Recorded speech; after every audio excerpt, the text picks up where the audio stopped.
In a cafe where judgment was served daily, one woman's entitled rant was about to collide with a quiet man whose power she catastrophically underestimated. The scent of over-roasted coffee beans and entitlement hung thick in the air at quote underscore zero underscore, which was our cafe's painfully unoriginal name. It was the kind of place that charged you $7 for a latte and served it with a side of judgment. I'd been working the counter for 2 years, and my internal quote one underscore was finely tuned. It was beeping off the charts the moment Clarissa walked in. Clarissa was one of our regulars, a woman whose platinum blonde hair was pulled back so tightly it seemed to be the source of her perpetual anger. She wore expensive athleisure wear, not as a sign she'd been to the gym, but as a status symbol to show she didn't have to work a real job. Today, she was behind a man in line, and her patience, a notoriously finite resource, was already gone. The man in front of her was the antithesis of Clarissa. He was tall, black, and dressed in a simple dark gray Henleyan jeans. There was a quiet stillness about him, a sense of deliberate calm that seemed to infuriate Clarissa on a molecular level. He wasn't on his phone, he wasn't rushing. He was simply looking at the pastry case, then up at the menu board, genuinely considering his options. "I'll have a large black Americano," he said to me, his voice a low, pleasant baritone. "And what do you recommend between the almond croissant and the cheese Danish?" I smiled. "The almond is my personal favorite. Flaky, not too sweet."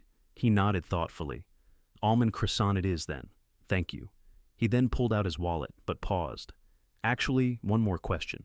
Your single origin pour-over, the Ethiopian Yirga Chefi.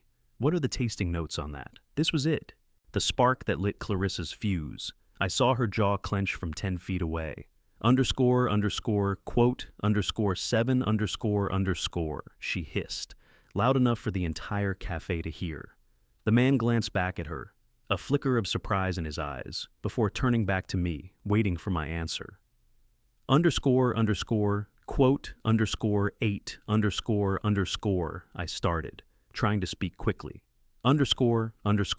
Quote nine underscore, could 10. Clarissa snapped, stepping forward so she was practically breathing down his neck.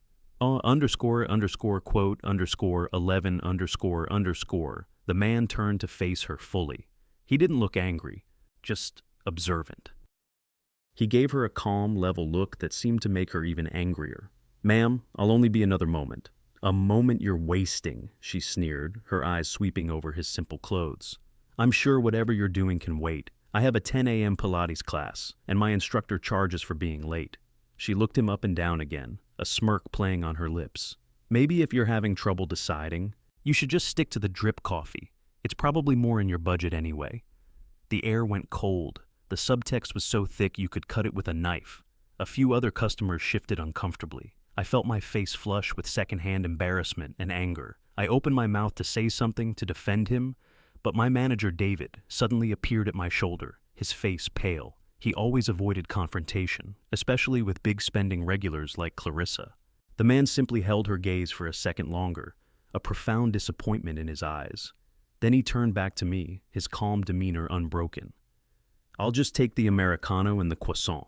Thank you," he said, handing me his credit card. It was a sleek, heavy black card. No name, just a simple silver logo I didn't recognize. As I ran the card, Clarissa huffed triumphantly and stepped up to the counter, already barking her order for a quote 17. The man stepped aside to wait for his order, his back to us. David, my manager, was wringing his hands, looking like he was about to be physically ill. I handed the man his coffee and pastry. He gave me a small, sad smile and a nod, and then started to walk towards the door.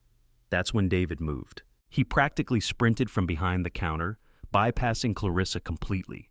His face was a mask of pure, unadulterated panic. "Mr. Sterling!" David called out, his voice trembling. "Mr. Sterling, sir, please wait." Clarissa froze mid-rant about the importance of properly steamed foam. She turned, an annoyed look on her face, to see who David was fawning over.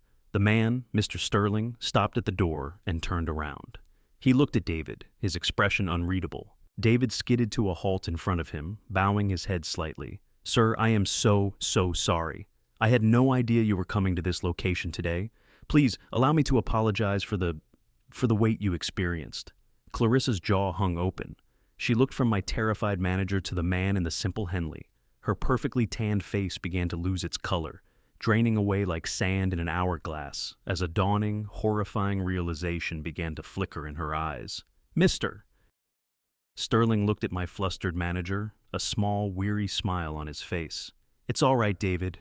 I prefer to see the unfiltered customer experience. It's illuminating." His eyes flicked towards Clarissa for a split second, and in that glance, he said everything that needed to be said. Clarissa's brain finally caught up to the scene unfolding.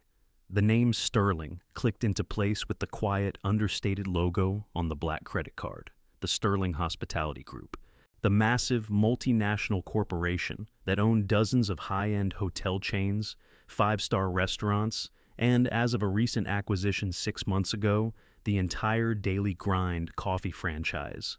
This wasn't just a VIP customer. This was the man who owned the very ground she was standing on. Quote,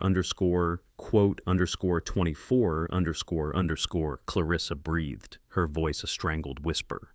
The blood rushed back into her face, turning it a blotchy, mortified red. She let out a laugh that sounded more like a choked sob. Quote, 25. She took a step towards him, her hands fluttering nervously. Quote, 26, Mr. Sterling didn't even look at her. His gaze was fixed on David, who was sweating through his cheap polyester polo shirt. "David, Mr. Sterling said, his calm voice cutting through Clarissa's frantic babbling. Quote, 28, quote, 29, David stammered, shooting a terrified glare at Clarissa. Quote, 30, quote, quote, 31, Mr. Sterling continued, his voice dangerously soft. Quote, 32, Clarissa flinched as if he had physically slapped her. Her own words were being served back to her, cold and precise. Quote, 33, she pleaded, her voice cracking. Quote, 34, finally. Mr. Sterling turned his head and looked directly at her. His eyes weren't angry. They were worse. They were completely devoid of emotion, as if he were looking at an irritating spreadsheet error. "Ma'am, you have a 10 a.m. Pilates class," he said, his voice flat and final. "Your instructor charges for being late. I wouldn't want you to waste any more of your valuable time here." It was the most brutal, elegant dismissal I had ever witnessed. He used her own arrogant excuse to throw her out of his store. Clarissa stood there for a moment, her mouth opening and closing like a fish, but no sound came out. The entire cafe was silent, watching. With a final, humiliated whimper, she grabbed her designer handbag and practically fled, pushing past the door so hard it slammed against the outer wall. The silence she left behind was heavy. Mr. Sterling took a slow sip of his Americano, his eyes scanning the cafe, the decor, the other customers, and finally, the staff behind the counter. Me and a new trainee named Leo, who looked like he was about to pass out. David was still standing in the middle of the floor, frozen. "David, Mr. Sterling said, setting his cup down on a nearby table. "I think it's time you and I had a review of your branch's performance and customer service protocols. Right now." He gestured vaguely towards the back office. David nodded numbly, shuffling towards his office like a man walking to the gallows. But then Mr. Sterling held up a hand, stopping him. He looked past David, his gaze landing directly on me. His expression was serious, intense. I felt my stomach drop, thinking I was next on the chopping block for not stepping in faster. "Not you," he said to David, his eyes still locked on mine. "You wait here." He took a step towards the counter, his presence commanding the entire space. He pointed a finger straight at me. "You. The one who actually knew the tasting notes for the Yirgacheffe. What's your name?" "Anna," I managed to say, my voice barely a squeak. "Anna," he repeated, nodding slowly. "You're coming with me. We're We're going to have a chat in your manager's office." My feet felt like lead as I walked around the counter. David shot me a look that was a toxic cocktail of panic and resentment, as if I had somehow orchestrated his downfall by simply knowing about coffee. The door to the back office clicked shut behind Mr. Sterling and me, plunging us into the relative silence of inventory lists and scheduling charts. The room smelled faintly of bleach and desperation. Mr. Sterling didn't sit behind David's desk. Instead, he leaned against the filing cabinet, crossing his arms. He looked at me, and for the first time, the imposing corporate aura seemed to recede, replaced by a genuine, weary curiosity. "That woman," he began, shaking his head slightly. "I see people like her all the time in my boardrooms. They mistake wealth for worth and volume for value." He paused, his gaze sharp. "You wanted to say something to her, didn't you, before your manager showed up?" I swallowed hard and nodded.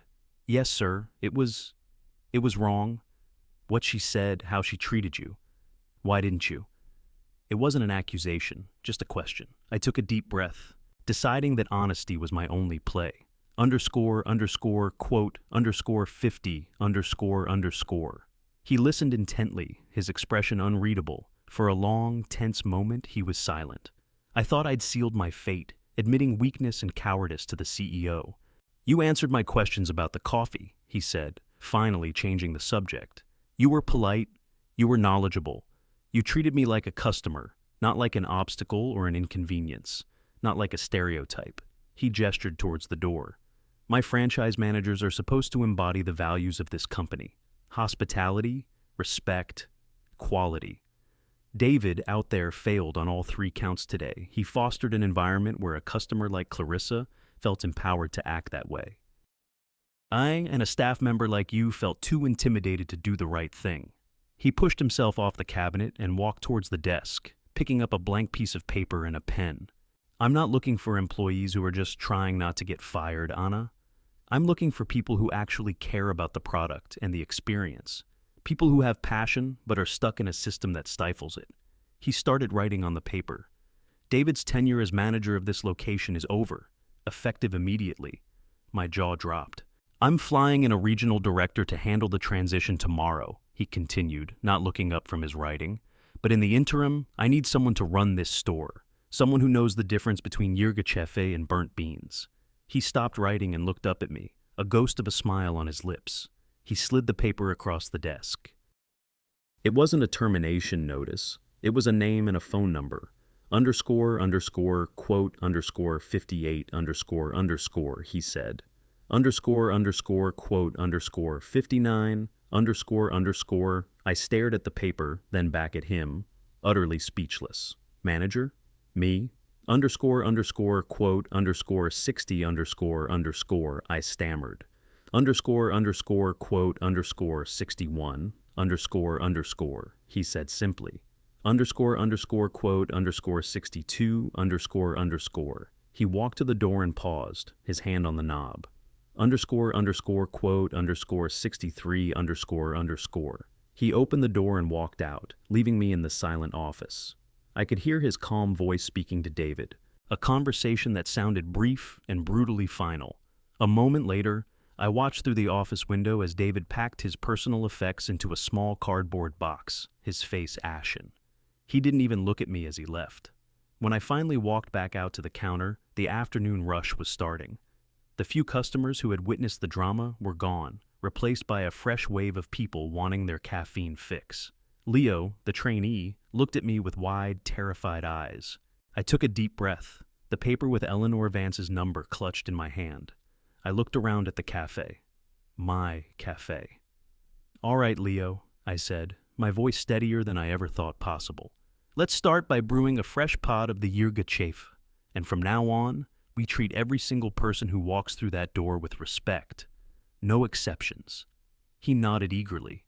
For the first time in 2 years, the air in the daily grind didn't smell like entitlement. It smelled like opportunity. And it smelled like damn good coffee.